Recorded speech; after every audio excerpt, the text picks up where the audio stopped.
Hello, everyone, and welcome to this special episode of the Hillsboro School District's weekly podcast. I'm Beth Grazer from Communications, and today I have the very distinct pleasure of welcoming our superintendent, Mike Scott. Hello, Mike. Hello, it's great to be here. So, we are going to talk a bit about some amazing accomplishments, talking first about the graduation rates, and then we'll have you talk a little bit about our bond work that's happening across the district. And we'll finish off with maybe some tips and tricks and words of wisdom as students and parents head into second semester. That sounds great. Sound good? Okay. So, about a week ago on the 23rd, statewide graduation rates were released for the class of 2019, and the Hillsboro School District showed some really impressive improvement. So, our on time graduation rate was in at 86.24%, an increase of 1.77 percentage point over last year. And our completer rate was at 90.4%, which is great. And our achievement gap has shrunk to 4.82 percentage points between our white and our Latino students. So can you talk a little bit about that and what that means, how we got there, maybe some other work that's being done to improve that in the future? Absolutely. First of all, I'd like to start by saying I'm just so proud of our students and so proud of our staff who have embraced and taken great ownership in making sure that all of our students are growing at a rapid rate, and we're providing students opportunity that I think our students deserve. So I'm just very proud of our students, very proud of our staff, and just the manner in which they've embraced this. And I would say a couple things. When we take a look at the reasons that our graduation rate has been climbing pretty steadily over the last few years, it really has everything to do with that ownership piece that I just mentioned. Our staff truly believe that it is their responsibility to get students across that finish line and to provide opportunities for our students. I think back a number of years ago, and we were engaged in instructional practices that maybe didn't allow for that level of ownership. We had students that weren't included in the regular classroom to the degree that they are now, and and that creates a lack of ownership of the issue, especially when it comes to graduation rates. If you look at our instructional model now, you see that students are included. Students are included in classrooms based on what they can do as opposed to what they can't do, and I think that has made all the difference. The other thing I would say is that there is a bit of some technique that we've learned over the years when it comes to our assistant superintendent, Dale Spitzer, calls it chasing kids. When we have students that their attendance drops off or they are leaving our system, we're now very deliberate about finding out where those students are and working to pull them back into our system, and not just pull them back into our system and putting them back in the same environment where they weren't successful before, but pulling them back into our system and providing them a different pathway in order to provide them with success. So just off the top, I think those are two things that we've done that are just incredibly helpful and have provided just great gains for our students. Right. Yeah, those are very impressive. So what about that shrinking of the achievement gap? What do you think that means for our students? Why Yeah. is that important? Yeah, when I look at the graduation rates, that's probably the thing that I'm most proud of for our district is that if you looked at the achievement gap that existed in across the nation, across the state, and within the Hillsboro School District over the last few years, it's been a national concern, and every school district across the nation is trying to address that. What I feel great about is ours is shrinking every year. Every year we're making progress on this, and we're under 5% now with our achievement gap. Now we won't be happy until that gap is completely gone, but to be at 5% compared to where we were 10 years ago is a pretty remarkable achievement. And again, it comes back to being really deliberate about our efforts. We know that throughout the state and throughout the nation, it's entirely predictable those students who are going to have greater success in a school system compared to those that aren't. And when I think about within our own district, it's our Latino male students that have struggled more than some of our other students. It's our students on IEPs, and it's our English language learners that have traditionally struggled the most to meet the same level of success that some of our other students are experiencing. And so we've just flat out focused on those students and created pathways for success for those students. We have really worked to be more culturally responsive in our instructional techniques, and I think that's paying off for us. We've instituted graduation coaches at our schools, and the graduation coaches help to track the students' progress, and they help to make sure that they're on track with their credits. We've made a huge push over the last few years to make sure that our ninth graders are on track at the end of their ninth grade year with the number of credits they need to graduate. As we know, that's a huge predictor in success, that ninth grade on track number, and we continue to climb in that as well. So some of those changes that we've made have definitely helped to shrink that achievement gap. And the other thing that I need to mention is that our whole push to know our students by name, strength, and need, the relationship that we form with our students is translates directly into success for them. It is very clear that students who feel supported and they feel known by their teacher and they feel like they have people that care about them, that the adults in the system care about them, they're going to work harder for those students, and vice versa. The staff members are going to work to create opportunities. So I think our name, strength, and need initiative has been a huge part of the success as well. Yeah, I agree with you. And I also think it's worth noting that when you talk about things like maybe modifying the way we approach our students who have been traditionally maybe not served as well Right. as our white students. It's not that we are serving our white students or any other students less well. These practices are actually benefiting everyone. You're 100% right about that. In fact, if you look at our grad rates, you can see that all students are progressing, and that is, of course, the goal. I wish we had a system that we measured our success by the amount of growth that each student made, Mhm. the individual students, because we would shine even more if we were to do that. Mhm. One of the biggest predictors of graduation rates has everything to do with the demographics and socioeconomic status of the students that live within your district. And if you compare us to like districts, if you compare us to districts that have similar demographics, we're outpacing almost all of those districts, and that's something I'm really proud of. That we're not accepting of the notion that a student's current circumstance predicts their potential down the road, and that's something I'm really proud of. We look at each student and we say we can get them to the finish line, and not only to the finish line, but we can get them the skills and opportunities they need so that when they leave our K-12 system, they have a greater chance for success than they had when they arrived to us. So I'm really proud of those efforts. And again, it goes back to our staff. I think of some of the options programs that are happening at our high schools, and just the work that those option teachers are putting in to make sure that kids are getting what they need to find a pathway to success. And I think it's really groundbreaking work. And that's work that has really ramped up over the last 3 and 4 years. I look at the work of our elementary schools and the work that they're doing to make sure that students are staying on track and they're feeling included in the not only included in the representation of themselves in the curriculum, but included in activities, and they feel like a part of the school, and they feel important, and they feel like they've got a relationship with people that care about them, and all of those factors lead to success for our kids. Yeah, yeah.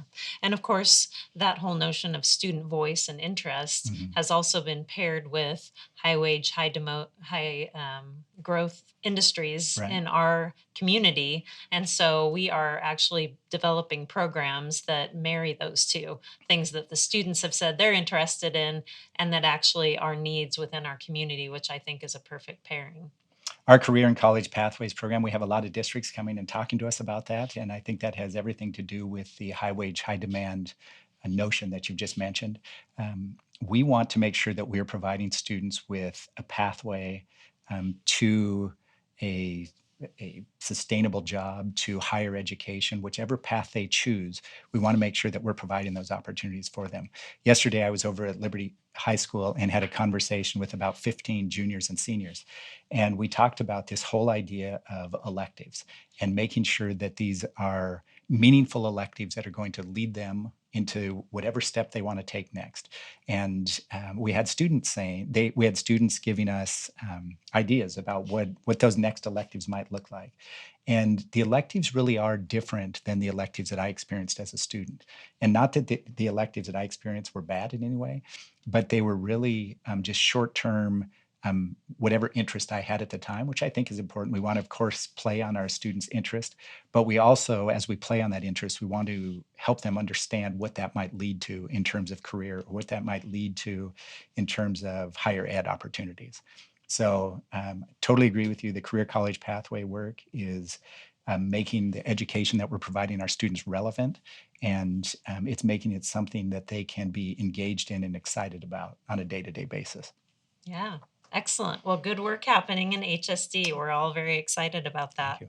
and very proud of our students. So, switching gears a little bit, last year was perhaps the biggest of our 2017 bond program, Mhm. and this year isn't much smaller. No. So, we've got lots of work going on across the district. Would you like to tell people a little bit about some of those major projects and what to expect this year? Absolutely. So first of all, I never want to miss an opportunity to thank our community for supporting this bond. The $408 million bond that was passed is providing so many opportunities for our students. And as I go from school to school and I have the opportunity to visit classrooms, or I have the opportunity to visit a new gym, or we do a ribbon cutting at some new construction that's taking place, I marvel at it in two different ways. First of all, it's beautiful, the work that's being done, and I think our students deserve quality. I don't think we should ever apologize for providing a quality environment for our students. And then the second piece of that is just the opportunity that it provides for our students. When you look at things like the sustainable agriculture program that we're building over at Liberty, or just the fact that we need a new transportation hub over on the other side of town from our current one. And we're not only creating a hub where our buses can be parked and they can be maintained, but we're also creating a career college pathway where students can learn diesel and propane mechanics. That's an opportunity that we're capitalizing on. So I think that construction is paying off in a variety of different ways, in the environment that we provide for our kids, in the structures that are available for our community members to use, whether it be athletics or whether it be in the event of an emergency of some type and we need to house people when they're temporarily displaced. This bond is doing all of those things and more. Some of my favorite things as I go around from district or from building to building, and I'm doing my visitations, just seeing the excitement of the students in some of the new spaces.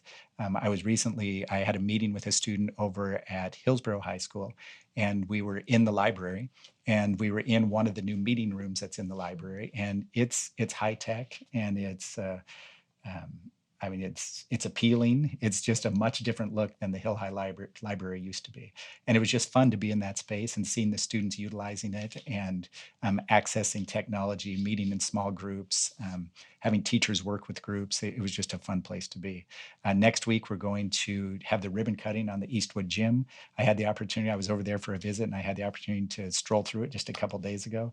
It is beautiful. It's absolutely beautiful. And The first of our attempts to get rid of cafegimatoriums in yes, our absolutely. We're district. very excited to not have to combine cafeterias and gyms and auditoriums, and the relief that that will provide in the scheduling that takes Mhm. place at school. So we no longer are going to have to worry about not having PE during the same time that lunch is going on. And Right. and now we're going to be able to do that, and it loosens things up in the schedule so that we can be really mindful and deliberate about the way that we schedule our instructional time, and we access that time in a really meaningful way. But just being over in that gym and knowing that that gym is constructed in a way that our community can use it, knowing that that gym is going to be used every evening and every weekend, knowing that our students are going to have a first-rate environment for their PE, um, and seeing that it's outfitted with the appropriate technology, and having our students have a place where the entire school can meet and put on a quality production. It's just really exciting to see. Yeah. And as I think about some of the other projects, whether it is the work that's being done at Hill High and some really significant work there, or it's some of the parking lots that we've seen at some of our elementary schools that have relieved congestion on some major streets, or we've just increased the safety, or whether it's just the safety enhancements that we've done at all of our schools. It's just exciting to see that work. And it's also exciting that some of that work we've been able to, it's been done by local contractors. And I think that's another way for us to give back to the community. Yeah, good one. And one of the things that may not be as immediately visible to folks in the community is that partnership that we've engaged in with the city of Hillsboro with fiber Right. connection across the district. And we'll also be celebrating that next week as well. Yes, thank you for bringing that up. That's an incredible partnership. I think Hillsborough is a unique place when it comes to partnerships. I had the opportunity to meet with the interim police chief yesterday, and we were talking about the partnership that exists between schools and police and how that serves our students and our communities really well. And you mentioned another one. The city of Hillsborough is one of our strongest partners. The Chamber of Commerce, one of our strongest partners, and and our students benefit from that partnership. The dark fiber ring that you're talking about allows internet access to the community. Our students, of course, are part of the community, and that's helpful. And we were able to braid our funds together with city funds, and not only was that good news for the city and good news for the district, but it's great news for the community and the access that it provides. Right. It's a responsible use of taxpayer dollars, I believe which so. we like to do all of the Absolutely. time. So let's maybe move on to our final topic, All which right. is its second semester on February 4th. We'll be Right. starting that. It's amazing that that is already here. Mhm. So you've been a teacher, a principal, an administrator at the Right. district level, of course, now superintendent. You've kind of seen it all. Mhm. So, wondering over those years, you must have come up with some good tips and tricks Right. for both parents and students, of course, Right. as they go through this final semester of the year. So, Very good. So here's what I've noticed over the years is that there is great enthusiasm in the fall as school kicks off. There are great intentions. Parents are excited to get back to a routine and a schedule that doesn't exist during the summer. And they are looking at it as an opportunity for a reboot, almost like a New Year's resolution, but it happens in the fall. And so they're very mindful of the decisions they're making. They're going to make sure that students are ready when they head off to school. They're going to be checking with them in the afternoon or the evening when they see them. They're going to be asking about homework. They're more diligent about reaching out to teachers and vice versa. And what oftentimes happens is as the year goes on, there's not that same deliberate attempt. That attempt isn't maintained throughout the year. And so I oftentimes like to encourage people to use this second semester as an opportunity to have a refresh or a reboot on those commitments that were made in the fall. Oftentimes for our students, the first semester in those transition times from elementary to middle school and from middle school to high school, oftentimes that first semester in that new environment is the most difficult semester in that environment. So this is an opportunity for mid-course corrections. It's an opportunity for that reboot or refresh that I suggested, and and we wouldn't want to miss that opportunity. The amount of time that we have with our students is limited, and we want to make sure that in our partnership with parents that we are all making the best use of that time. mhm, very good. And of course, don't lose focus. Absolutely. We Work need life balance, school life balance, school right? life balance. Very good. All right. Excellent. Well, it's been wonderful having you here today. I appreciate you taking time out of your busy schedule to share some words of wisdom with our listeners, and I hope we can do it again sometime. Looking forward to it. Thank you. All right. Thank you. This has been a special episode of the Hillsborough School District's weekly podcast. For news and updates, make sure to subscribe to our weekly hot news publications sent to your email or visit our website at hsd.k12.or.us. Do you follow us on social media? We share news on our socials regularly. We are on Facebook, Twitter, and Instagram. As for our podcast, you can stream episodes free on Apple Podcasts, Spotify, and other platforms. Just search Hillsborough School District on the podcast service of your choice. I'm Beth, and as always, we are proud to be HSD.